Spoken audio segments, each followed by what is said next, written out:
Testing 1 2 3. Testing 1 2 3.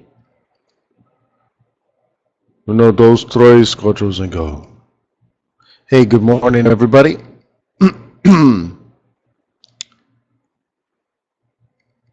Today is Wednesday, July 22nd, 2015.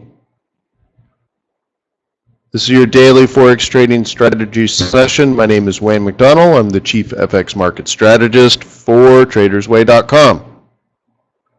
An ECN that allows you to trade Forex, but also energies, metals, indices, and binary options.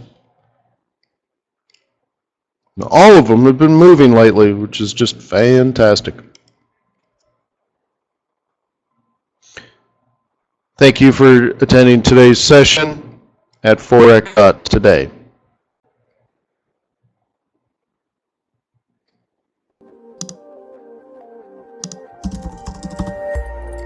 Trading is risky, not appropriate for everyone. Your past performance, good or bad, is not indicative of future results. Never risk money you cannot afford to lose.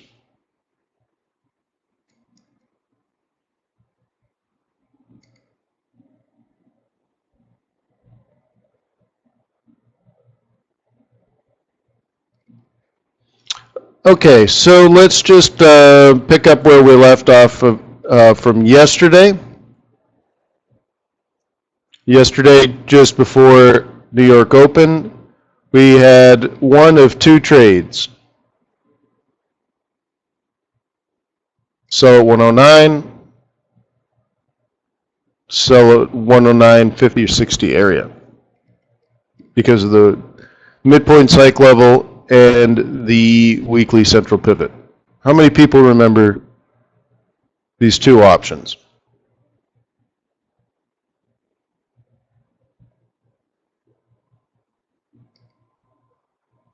Cool, huh? Now, very quickly, we went through 109. There was certainly no trade.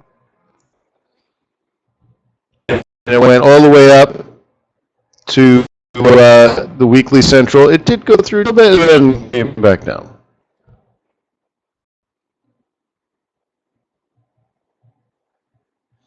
So I would say reasonably accurate.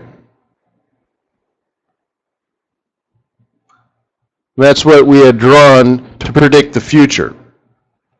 We drew this down, the up line and the down line yesterday, before we were even way at that level. Cool, huh?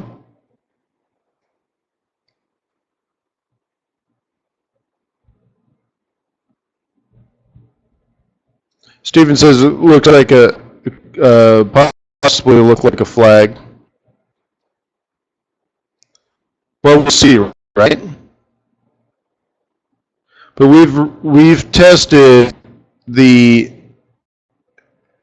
pivot 3 times.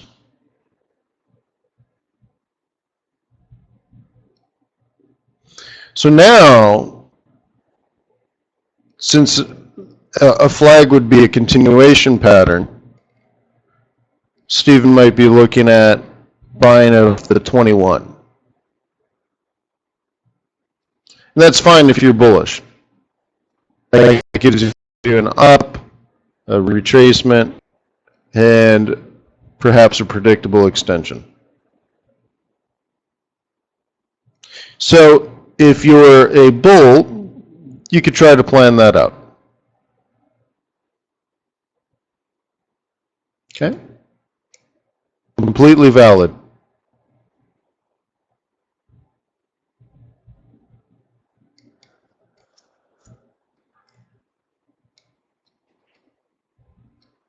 If you're a bear, obviously you're hoping for a lower high.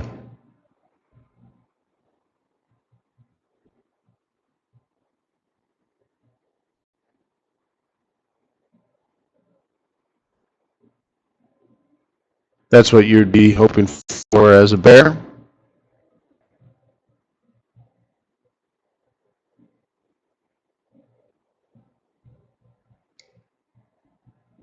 So you start identifying levels of resistance. Maybe this kind of stuff.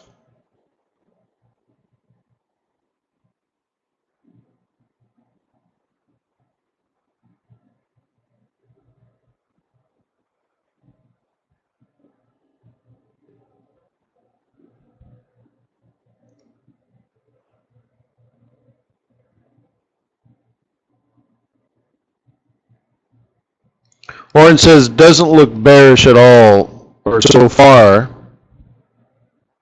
Well, we had this huge move to the upside, hit our resistance, and it definitely dropped.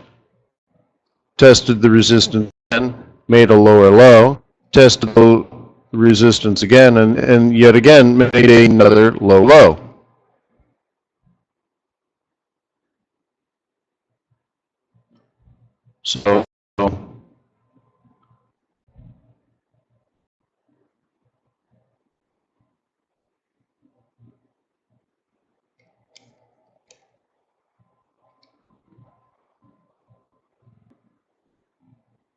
So for the pattern to continue, it'll either go all the way up again and then make a lower low,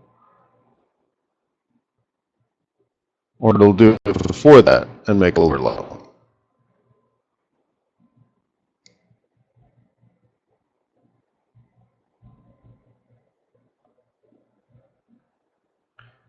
Igor says, could have had all three trades. Yeah, and then I also, because I'm a cheeky little monkey, where's the London Open? I bought this in anticipation of it going up to here.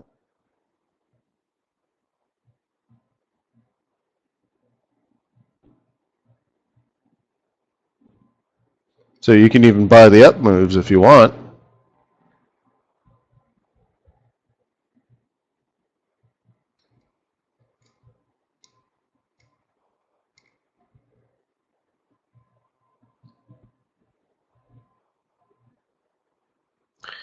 Five-minute cycle. First potential maybe area for a bear to sell, but I don't know. I am looking at this area here from, a bull would probably want to buy off of this. Okay, and we're looking at this whole area between the 2155 as a buy zone. Okay. So there are plenty that want sort of the, this.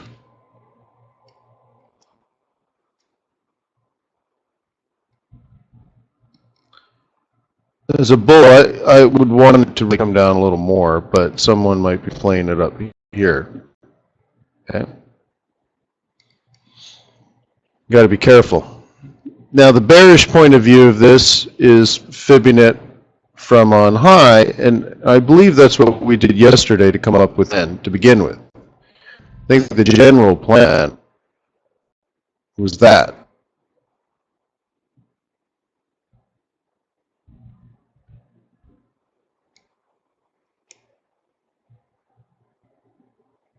Is that right?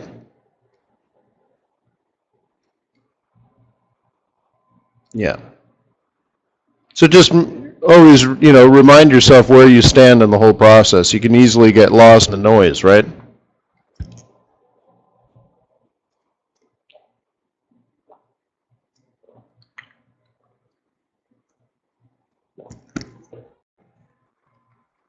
I call that realigning your satellites.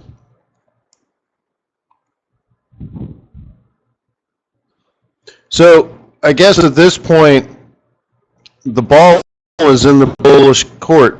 We'll see what.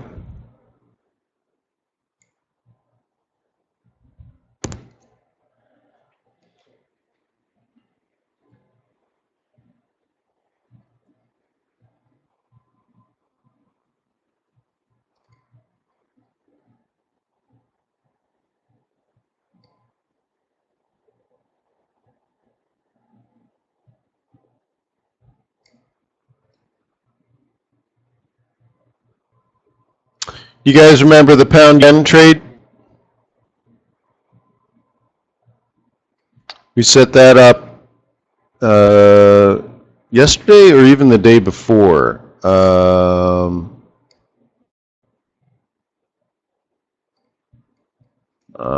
hang on. This is my stuff. Sorry. I'll leave it. All right, that's for me last night. But what we did yesterday was, okay, clearly I didn't get this back right. The plan was, this is a weekly central pivot, this is a monthly central pivot, so this whole area between the two is a giant buy zone. And so you can see we did this quite a while ago. Plenty of opportunity to be ready for this. Okay? Let's see if I can put it in more context.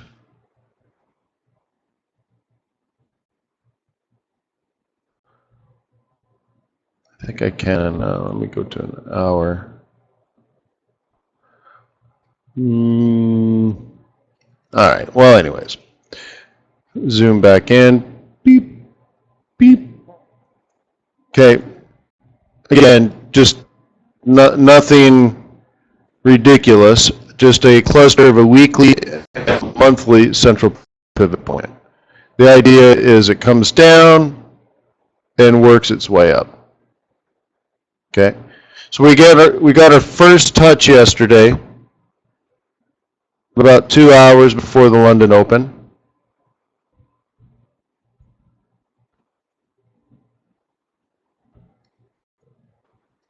Okay, came up here. This is a 15-minute chart. I had it on a 5-minute chart, but whatever.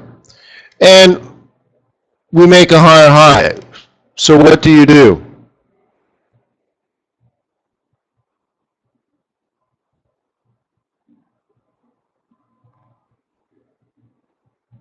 Okay. When you're at this point up in here, what do you do?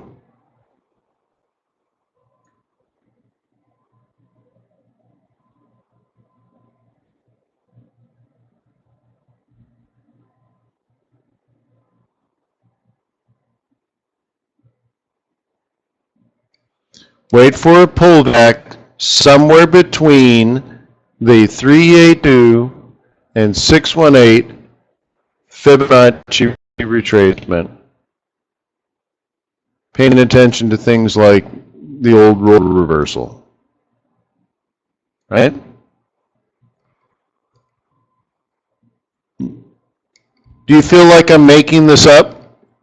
Or is it starting to ring in ears that we seem to be doing this over and over and over and over and over and over and over and over again, right? But isn't that important? So what did it do? It came down, it hit it, and jumped.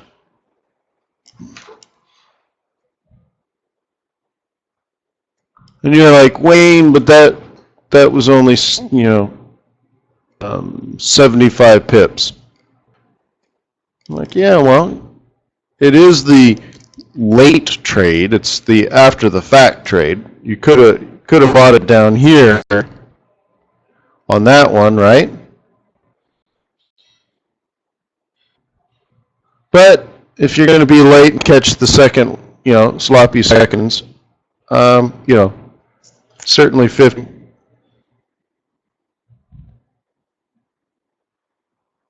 Why it says too risky? That's interesting. What part of it was risky?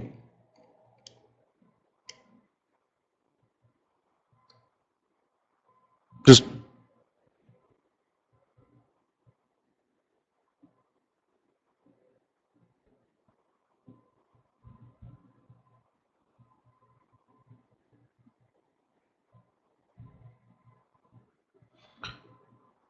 well, that's interesting because I think the second one's less risky.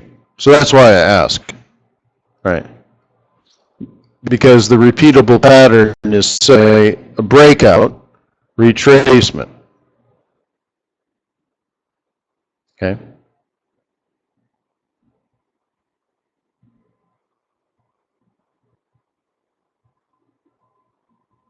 Oh, I see what you're saying. Okay. Yeah.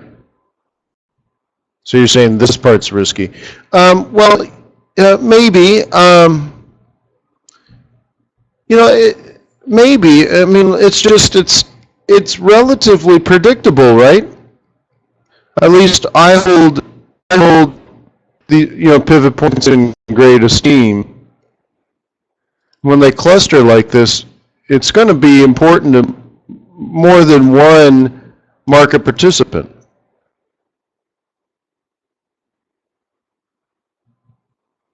right?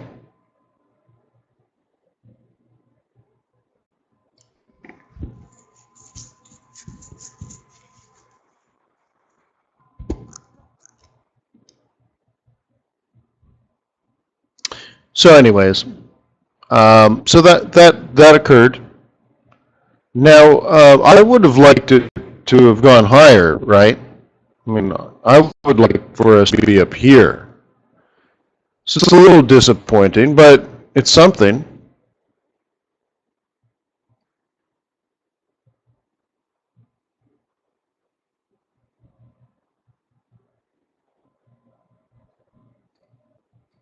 Okay.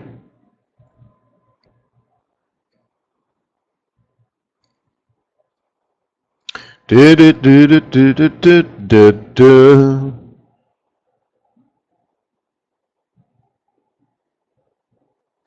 you guys think we're going to get some dollar weakness? A little more?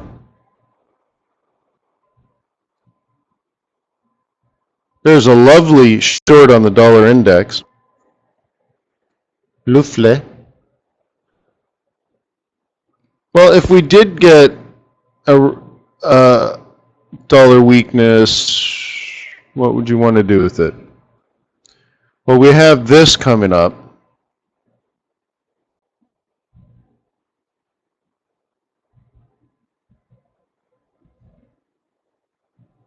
What do you think? Should you look for a sell?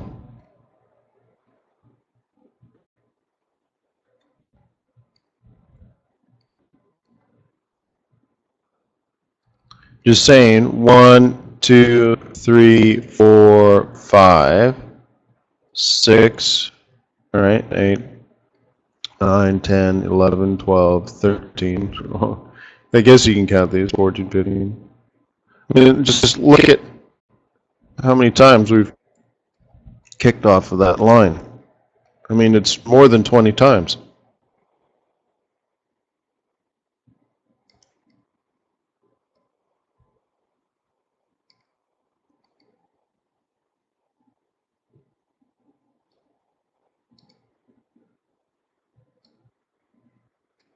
So it's just, I don't know. Pay attention. Could be, right?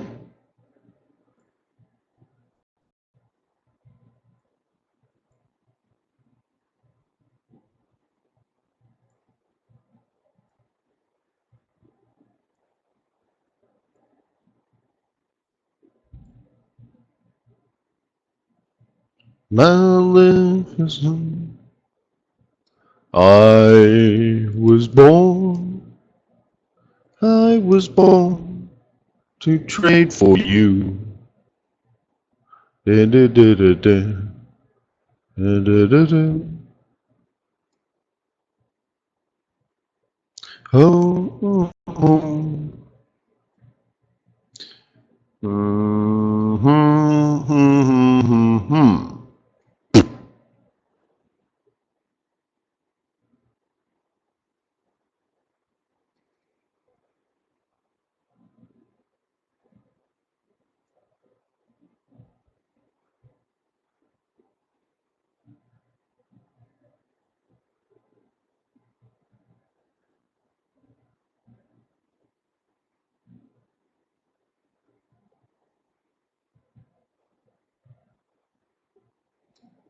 Mm-hmm.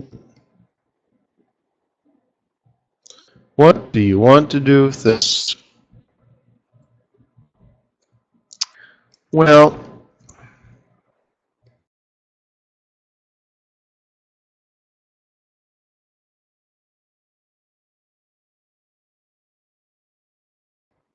it's okay. So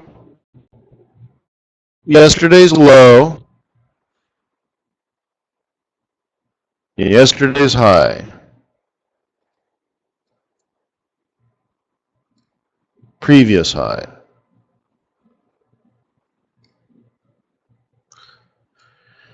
What do you want to do with it? Well, the low created during the Asian session was off of this line. It was just a little bit lower for a brief moment in time, but even the real bodies closed above this. That's the 618 Fibonacci retracement.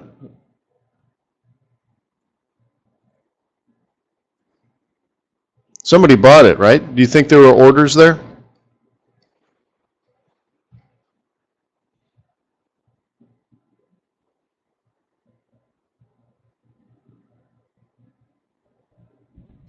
So, I kind of feel like somebody shorted a lower high and kind of feel like someone, bought the higher low and now we're not sure. That's not how it feels. Well, Abdul says waiting, but I guess the next question is waiting for what? Now, I think over the next 3 months, let's say, it's safe to bet that this continues a bearish trend somehow. But today, I don't know. I don't know. So here's the top of the market. Here's the bottom of the market. I'm fine with that. So I guess what? I guess we're going to be stuck here. I mean, what am I supposed to do with this trade? Kind of feels like we're in the middle, and I'm not entirely sure who wants to play today, right?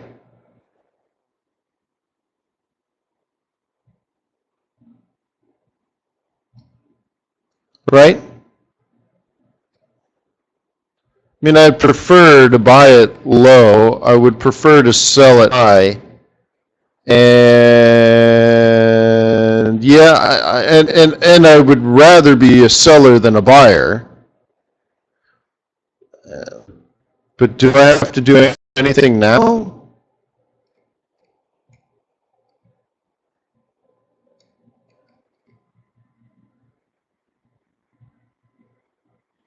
So I guess the part that bothers me is that this was a high and then we made another high. So I go a little more neutral. I mean, couldn't these wick areas come in and muck around and act as support? Find yourselves up here. I mean, it's just, I don't know. I think you can tell I still haven't slept very much, so I'm just, maybe I'm dull. I just don't, I see it's coming down and I don't disagree with it, but maybe it's just not a good trade.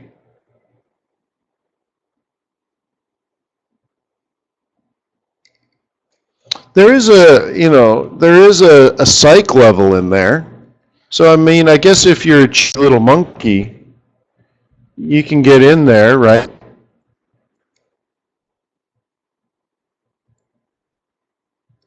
And, sell it kind of, couldn't you?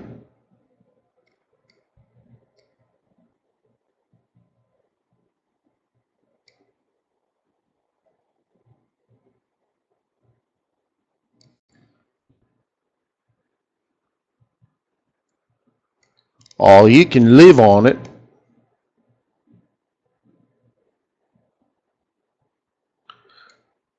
All right, so whatever. I think maybe I would, I'm not even going to say it. All right, so what else? I'm kind of running out of things. There just wasn't, I think we had a lot of setups.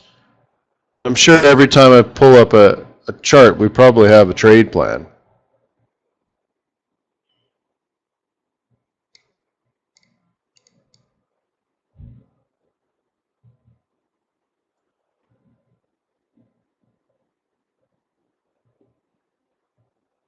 Okay. So it looks like I have another pre-news trade.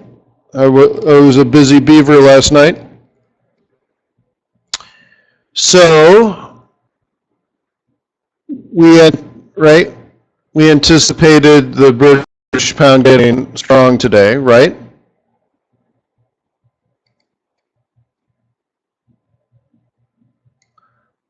Pre-London took off like a rocket. And I mean, like, actually, the first candle of the London Open, this thing took off.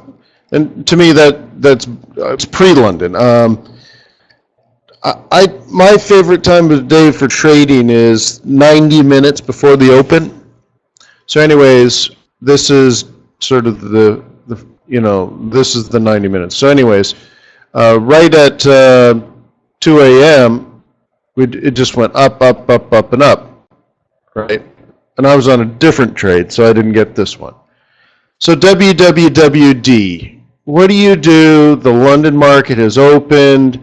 You went from there to there in a heartbeat. And what? What do you do? How do you get in a decent trade? Well, I took this high, and I brought it around. So I was thinking somewhere between 50% and Fibonacci retracement. Seems likely enough, right? And oh, snap. Look at that.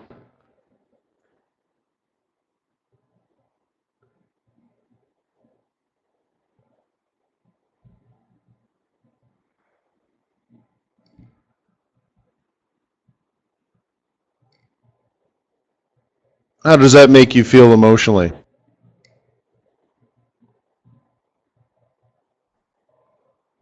Yeah. I'm sorry, I typically draw on these charts in the off sessions. I generally try to keep them so that they look exactly the same as how we left them, but I must be going out of my mind. So obviously I'm doing analysis on these charts. Sorry. But anyways, that's how you trade.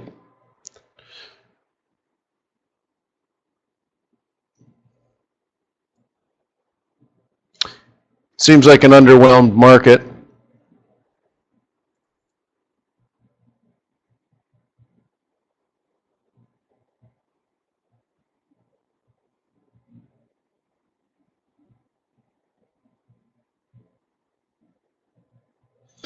No, well, Paul makes the obvious point here that this was news. Yeah, but and we knew that, right? We knew that yesterday and the day before.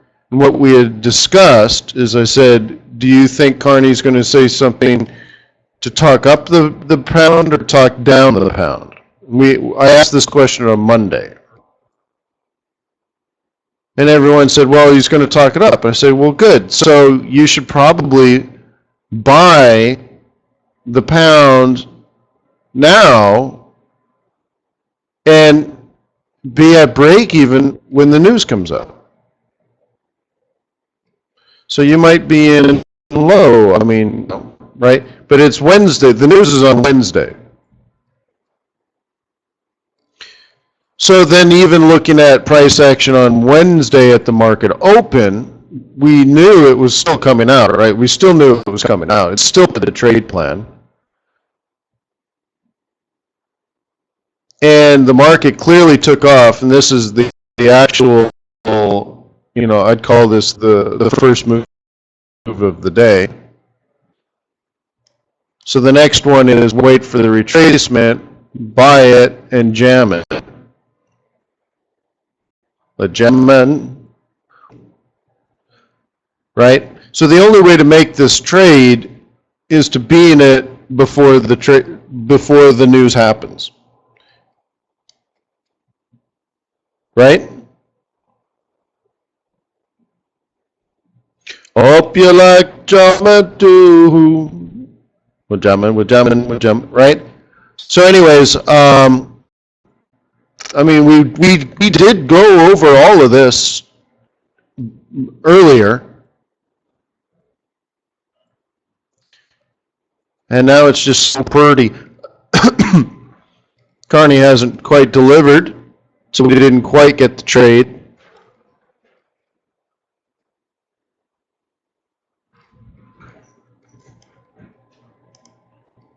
Okay, but there was many ways to skin this rabbit.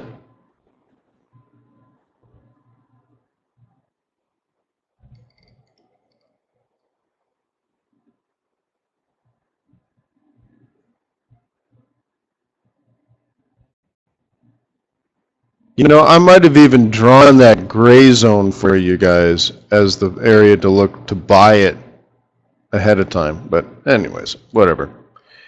So now what? Well, I think the market was underwhelmed. A 618, by the way, predicts a 1382. It's funny how it hit it and stopped. It didn't even go 1 pip above it. Is it going to go higher is the next question, right? That should be on your mind. And I'm not certain it is.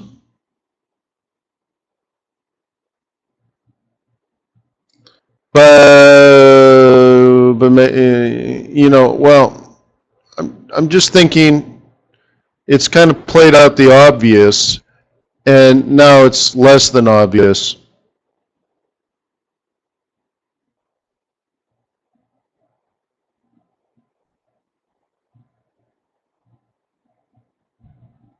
You know, I mean, we're not even through this yet, right?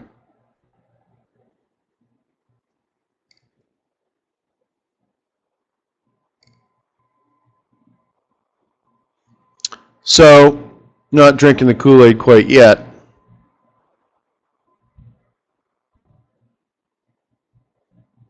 Okay, and there we are in the context of things. Just again, realign your satellites, guys. Doot, doot, doot, doot. Okay. Now it's supposed to go up. Okay, it's supposed to go up.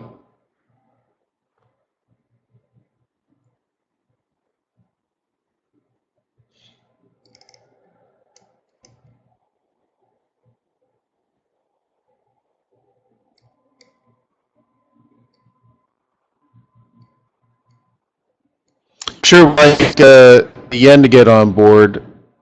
There's been some disappointment out of Japan. As you know, a couple of weeks ago, maybe a week ago, Japan has admitted that they're not going to hit their target of 2%. Right? Do we have that established? We've established that, right? So I want to make sure. You got that. Okay.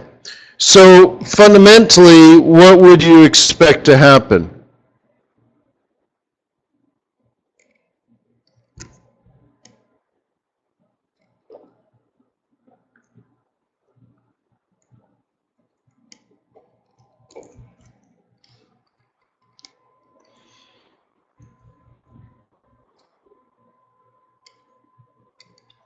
Ron expects a weaker yen. Well, I would say that would be a consequence of some sort of action. I'm not interested in the result per se. I'm interested in what the action would likely be. So don't say weak yen. Additional quantitative easing, which would increase the money supply. Okay.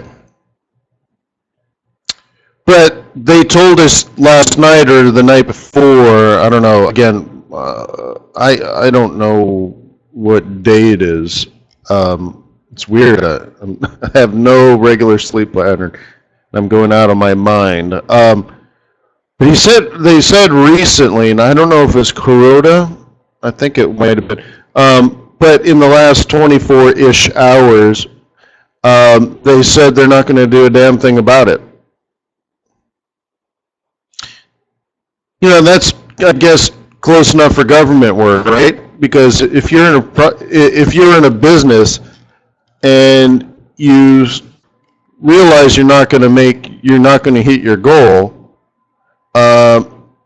you do something, you change your strategy, right, to make sure you do hit your goal. Well, they're like, no, we're not going to hit our goal, but we're not going to do any more quantitative easing either. And, you know, that gives a bit of yen strength.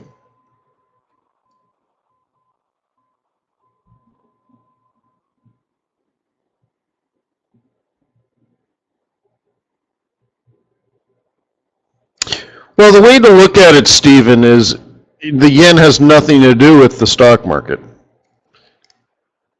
Currencies are impacted by the bond market.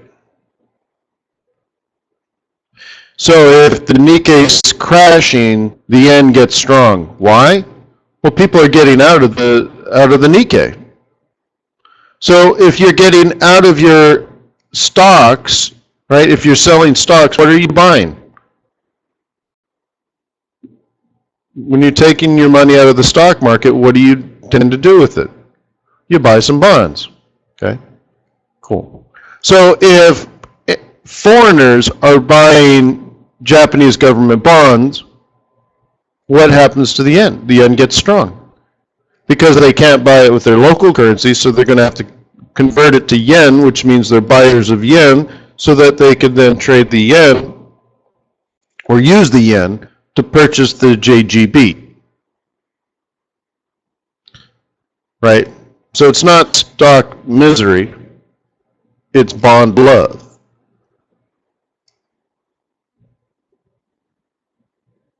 Okay?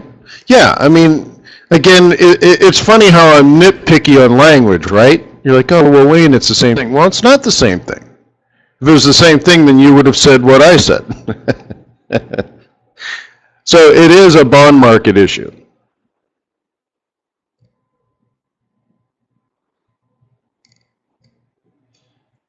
Right, so, you know, the value of the Aussie dollar falls. Why? Because yields are falling. Yields? What's yields got to do with it? Well, there's no reason to hold ownership in Australia if they keep cutting your income. See, you can buy Australian bonds, but they pay less and less and less. So you're like, well, I'm not that interested anymore. And it's a yield play. Why is gold falling? Because it doesn't offer any yield. Why is the Kiwi suddenly strong? Because the downtrend in yields may be over. So therefore, there's only two likely outcomes. In the near term, sideways. In the long term, up. And up meaning yield.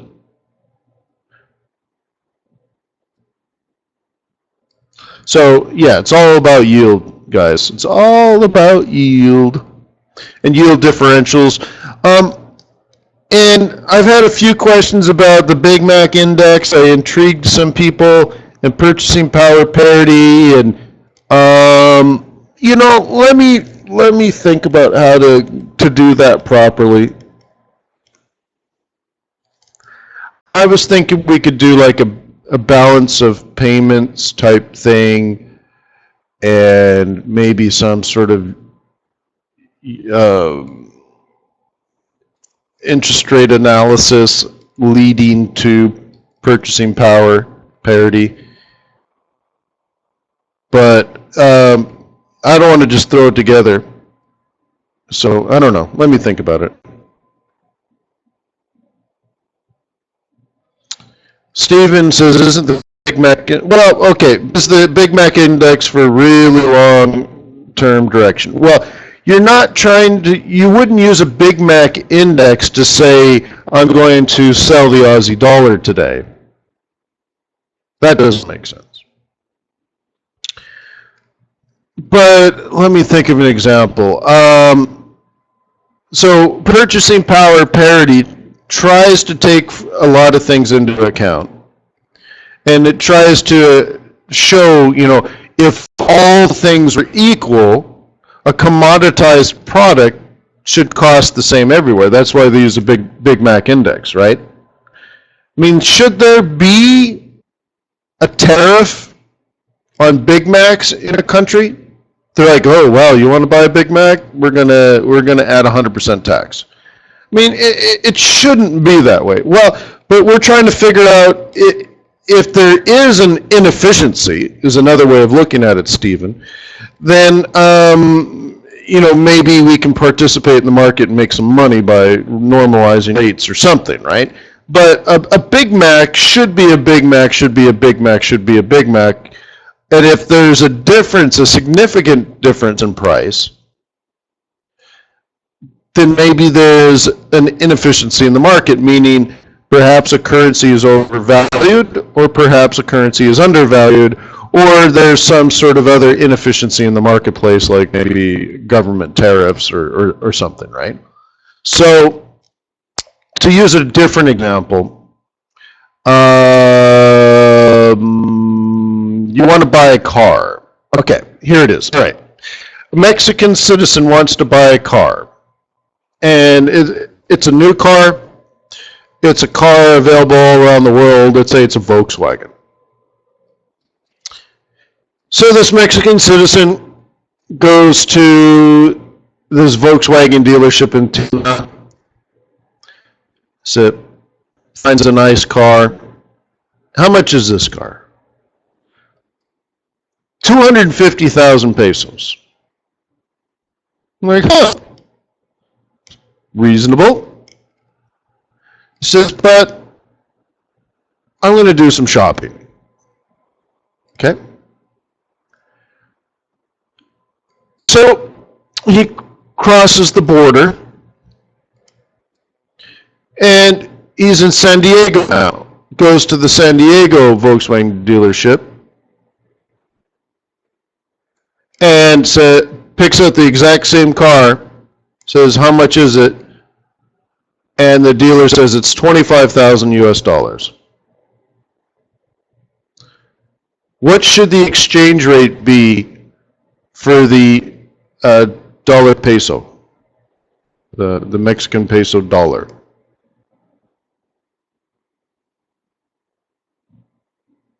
No, not big. I did easy math.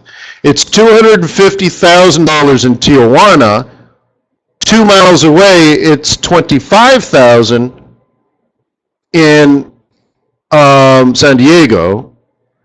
So therefore, the exchange rate it should be 10 to 1 if there's purchasing power parity. 1 US dollar should buy you 10 Mexican pesos. So he looks at it like it's exactly the same price, and there's no real benefit from buying it in San Diego. In fact, maybe the government does throw on a tax when he tries to bring it across the border or something like that. Maybe Mexicans wouldn't like him driving an American Volkswagen, right? So he's like, yeah, you know, I'll just buy it at home. There's no conversion costs and stuff. There's just no risk buying it back home, and there's no difference money-wise. So he says, I'll just back in Tijuana. It was at a fair price. And he buys it in Tijuana. Fine. Great. Not a problem. But what if it was different? What if the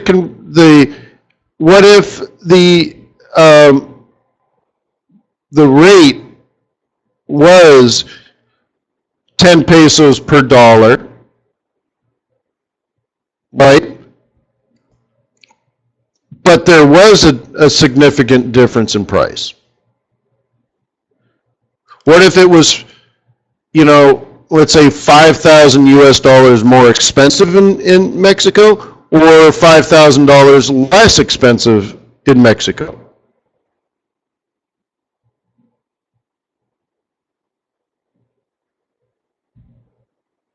Then there's something wrong. There is no purchasing power parity. And there might be an opportunity. So if the car is cheaper in the United States, it would make sense to just walk across the border, and for some reason, it's $5,000 cheaper in San Diego. So in this case, the investor or the buyer of the car would be, should buy it in the United States. If it was $5,000 cheaper in Mexico, then the right thing to do would be buy it in Mexico. But the next question is, why is it significantly cheaper? And then that could lead to, investment opportunities. If you can figure out the why, maybe you can make some money. So for example, maybe if they're $5,000 cheaper in Mexico, maybe you should buy 10 Volkswagens and pay somebody to drive them across the border and sell them in San Diego, make a couple of grand each, even if you sell them cheap. You could probably, and what do you call that, guys? When you buy in Mexico and you sell in, right, you buy in Tijuana and sell in Mexico. You buy in Tijuana, you sell in San Diego simultaneously.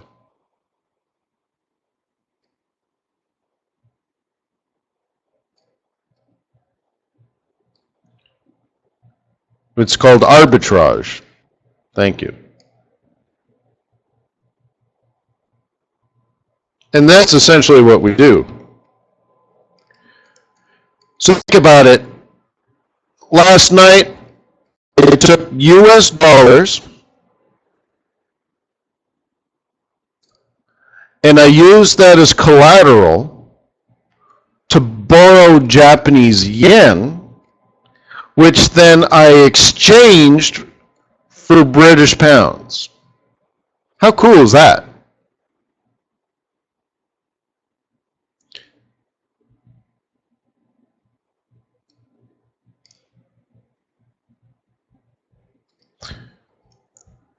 But I was short Japanese yen and long British pound at the same time while using my dollars as collateral. Very nice, huh?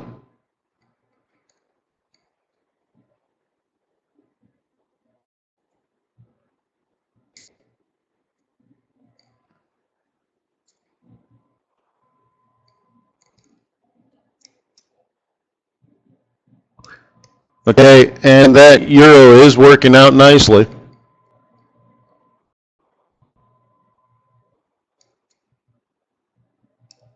Look at that, huh? Nice little turn on the 5. Good job, Cinco.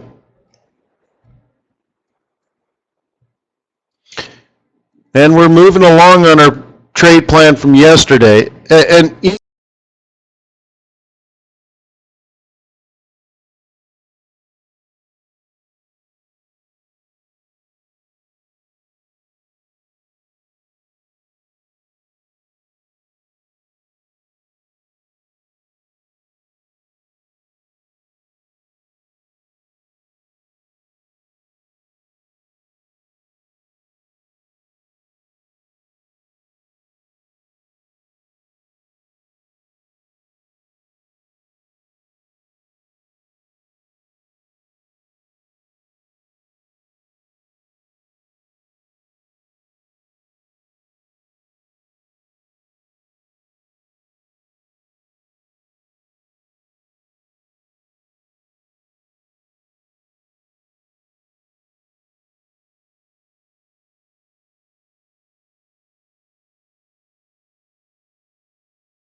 Really? Do you have sound now?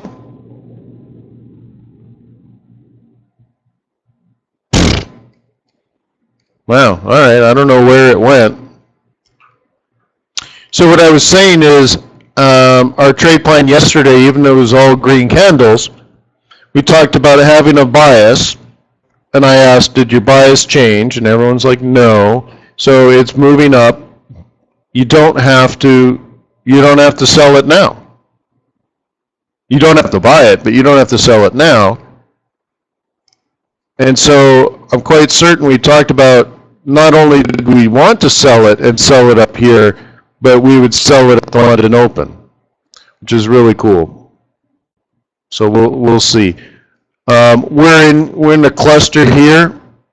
Obviously, this was a potential sell yesterday because this was just moving up.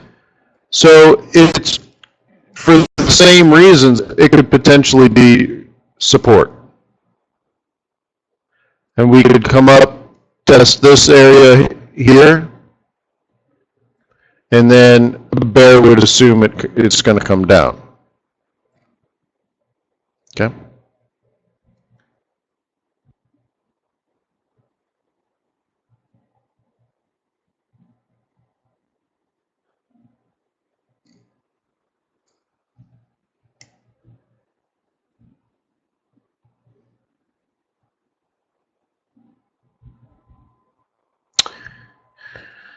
So it's just doing what it's supposed to do. And I think maybe we'll end with this one.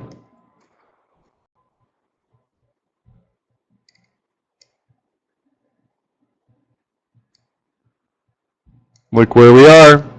Sniff, sniff, sniff.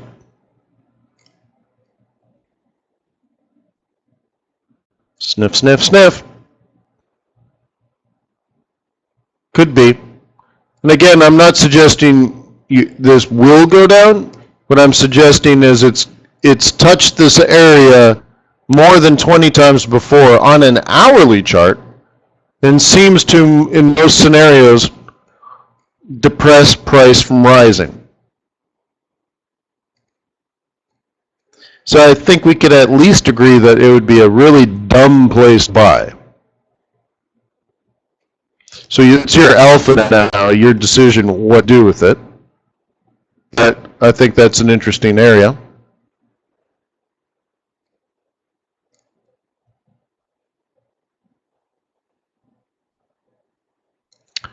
Dollar index is strong again.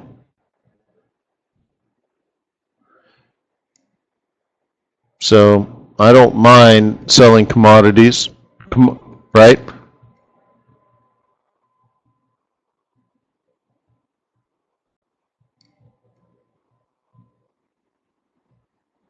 So watch your commodity currencies today.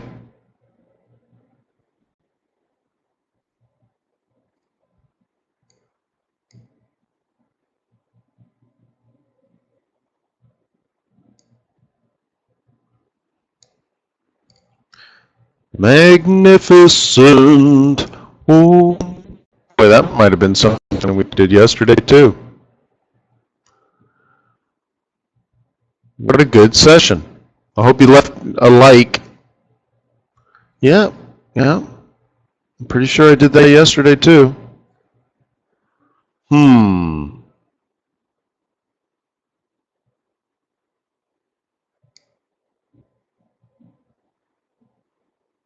You want to do a euro yen? All right, let me look at that.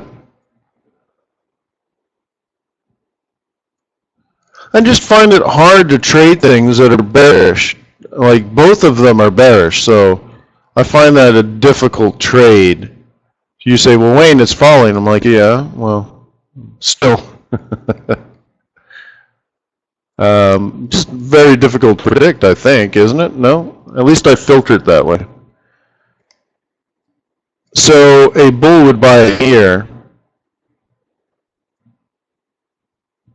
A bear would have sold it off the weekly, right?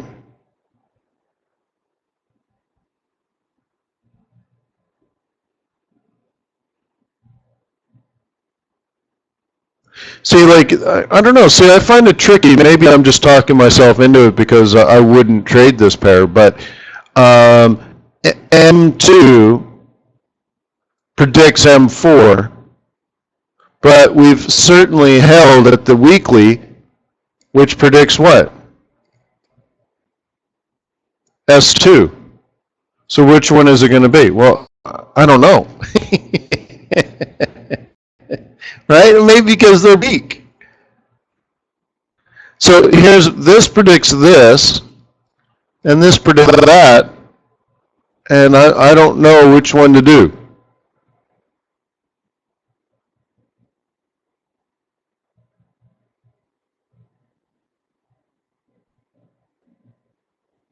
I hope that makes sense, John.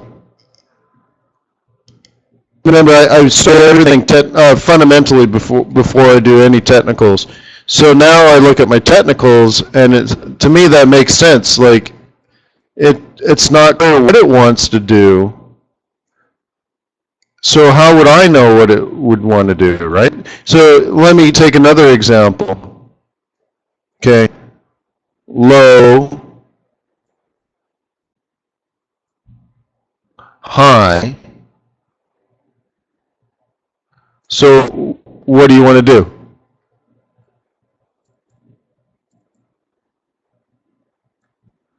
Yeah, I just don't know what it's going to do. Right? I don't know. I'm like, I don't know. It seems like it can move sideways a lot here.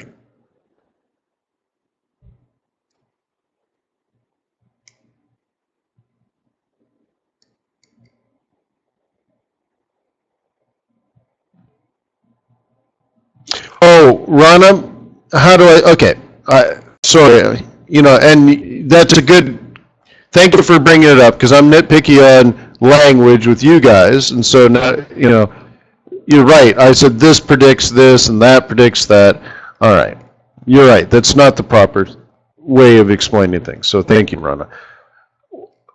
Pivot point theory suggests if M2 to the bottom, the target is M4. It's just pivot point theory. That's it. Now we came up and we slammed into the weekly central pivot point, and that also held. Precisely, I might add. So if that ends up being the high for the week, the projected low based on pivot point theory is S2. Okay, it's just pivot point theory.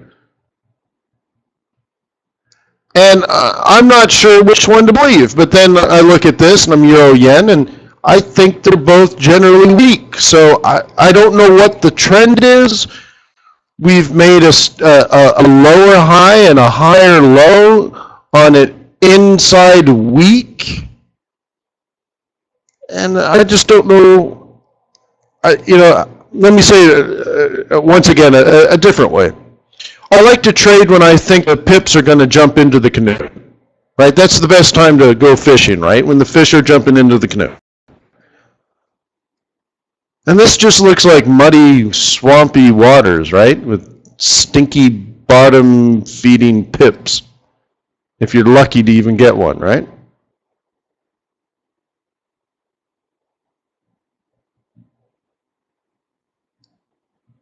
Ain't a better dish than the catfish. Ooh, raw, raw. So, yeah. So I don't know. And again, it could all be confirmation bias. I'm also aware of that, but at least I have a bias, and I'm going to believe what I'm going to want to believe.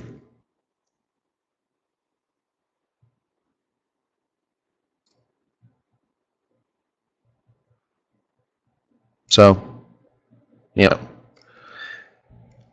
All right, guys. It's been 1 hour, and it's 8:30 in the morning. I'm going to try to muster up enough strength to upload my video, maybe squeeze in another trade, and then I'm going to go sleep for a year.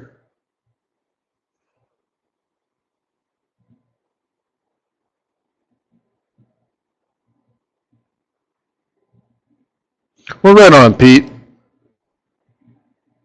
I remember you, Visconti. Actually, yeah. You were around in boot camp days.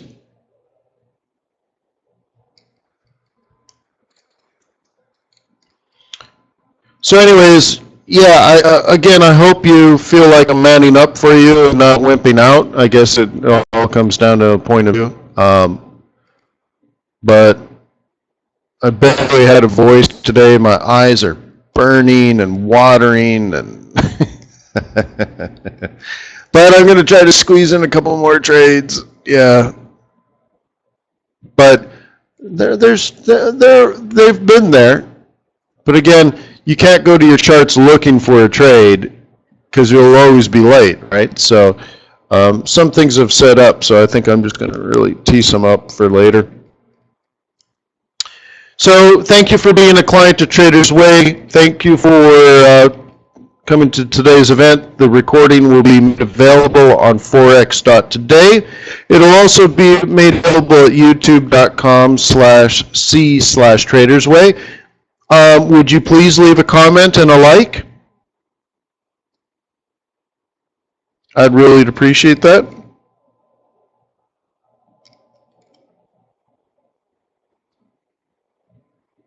Good. I'm glad you guys are enjoying it, and I'm glad that you're starting to see signs of success. It makes me happy.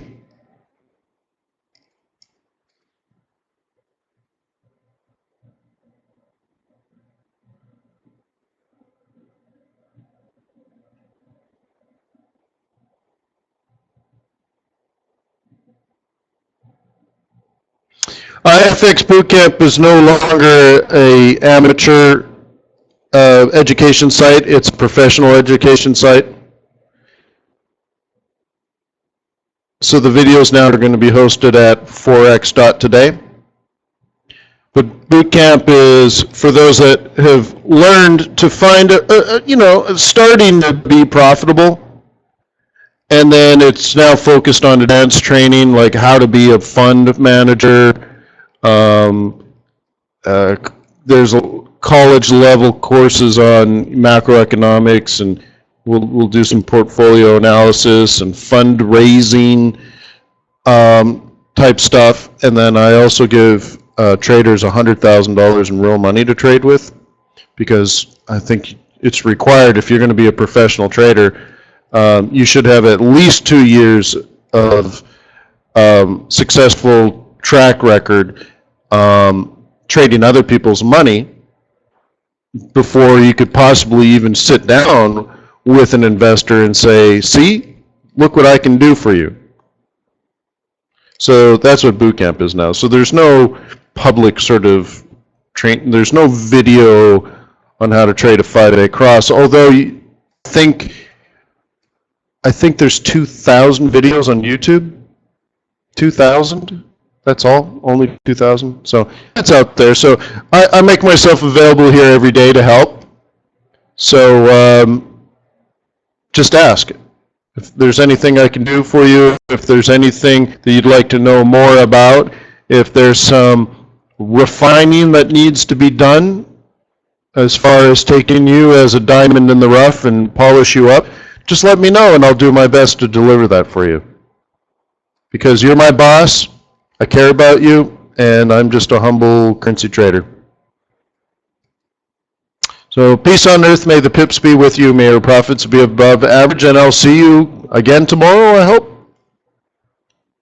Cheers.